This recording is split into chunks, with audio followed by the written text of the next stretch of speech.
This was GTA 5 Online in 2013. It really did feel so different to what we have now, and as many fans of the GTA series say, it was superior when compared to the GTA Online that we have today. Okay, maybe it wasn't always better, but most of the time it was. Get ready for a nostalgia hit, and let's replay GTA Online from 2013. If you guys do enjoy this video at all, feel free to give the video a quick like rating. Just before we jump in, here is a quick word from my sponsor. If you would like to own a RGH Xbox that does things a normal retail console just simply cannot do, if you do wish to grab a RGH Xbox console for yourself, feel free to click the link down below to the Console Warehouse website where you can browse the collection of RGH consoles. So back in 2013, when you did manage to get a little bit of money together, this was the first apartment you would buy. The rundown shithole that's got smoke everywhere and it stinks of piss.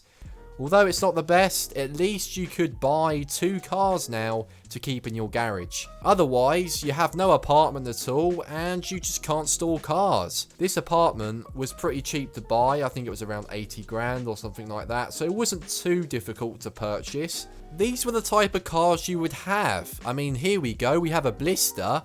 That's been modified slightly so it doesn't look too much of a shed. It's got nice alloys and it's got a quad exhaust setup, but it drives so damn badly and is slower than your nan bending down. And this free car, the Elegy. This car was legendary and it was free to buy. Everyone had one of these cars back in the day, and surprisingly, it was pretty quick to drive. To really capture the feel of GTA Online in 2013, I'm going to drive this shed instead because that car is pretty fast. This one isn't.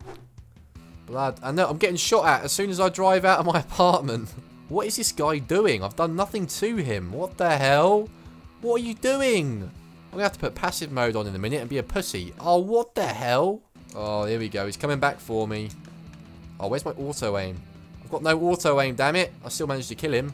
Let's settle it like we would in 2013. Let's get the sticky bombs out. We're doing it exactly how you would in 2013, using sticky bombs. They were the thing that you would use. The next thing you would do is call up Lester and get him to remove your wanted level. And that's exactly what I'm going to do. So I'm sure you guys will remember this. Back in the day, you had to find ways of making money fast without too much hassle, as otherwise you would have to be doing loads of missions daily to earn money. One of the ways would be trying to find a decent car to sell to Los Santos Customs. Of course, you couldn't bring any old car into there because some cars you couldn't sell. So this car, for example, if we pull it over, to make a cheap buck, you take the car and make sure you don't damage it in any way, otherwise you'll lose like $200. Drive it really carefully into the Los Santos Customs, and you would click the sell button, and you're only going to get 3 grand. What the hell? If I remember rightly, there was some cars you could sell for like 10 grand, which wasn't too bad. So many people back in the day would use that method to make a bit of money, and it just saved doing loads of missions all the time. The other way would be doing the mission called Rooftop Rumble. I'm sure you will remember this. This bloody mission was the bollocks back in the day, although they did decide to make it a little bit more difficult once Rockstar catched on that everyone was doing the damn mission to earn money. The next thing that you would do to make a quick buck, and that was robbing stores. So for example, there's a store over there. Let's go over there. Shit. So the only way to do this was to get your gun out, run into the store, and there isn't even a clerk there. Oh, there, bloody hell. What are we playing here? Cyberpunk. Get your gun out, scare the shit piss out of him by shooting loads of weird magazines behind him. Come on, hurry up, donkey. What is he actually doing there? Is he like masturbating the cashier? Like, what is he actually doing? There we go. We got the money, we got a grand. Jeez Louise. That's a lot of effort for a grand, I've got to say. I can't remember it being that low. So after grinding for hours and hours, doing Rooftop Rumble and robbing stores and doing all that stuff, you'd finally have enough money to show off a little bit.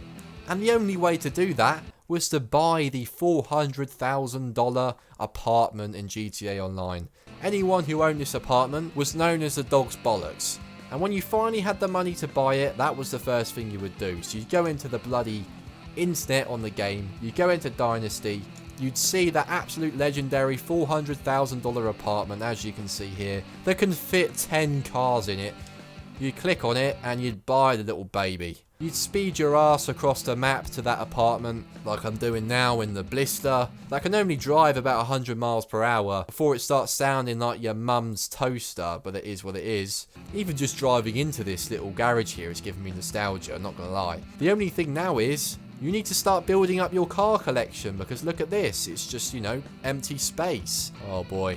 Looking outside the window at night, just watching all those lower class scumbags driving about the streets on their BMXs and whatnot. Or maybe even set a bounty on someone that was pissing you off. So for example, I would set a bounty on Oblack22 because he's an absolute knobhead and he's trying to kill other people and me in the game. The reason people don't really set bounties in the game anymore is because the most you could do is like 9 grand. 9 grand now in GTA Online is pocket change. But anyways, once you did get to this kind of level in 2013, you had a bit of money behind you, you started buying cars to build your collection in your 400k apartment, and the next thing you had to do was purchase one little thing.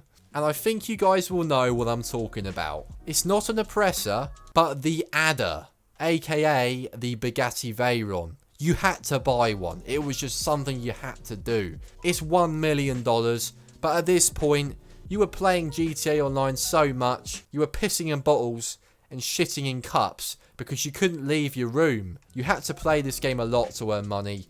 And finally, you could buy the adder. God dear. And that is the text that you have been waiting for. Finally, the adder is now in your garage. This car was the fastest car you could have in the game. There was no oppressors. No other supercars could beat the adder. It was the fastest car. But there is one thing missing from this, and that was having the chrome paint job on this car. You had to have it, otherwise you were known as an absolute bum. Unfortunately, I can't even add it to my car because I have to bloody do or win 47 more races, and I can't be asked to win 47 more races, which does suck a little bit. But this paint job, you had to have it, or you're like me and you're a bum. If you couldn't have a chrome paint job, it was purple or maybe a green, something bright, just so you can stand out and show off your adder. Look at this little baby. Nobody's going to mess with you now. All that you would do next is get out your sticky bombs, and if anyone would come after you, they are utterly f***ed.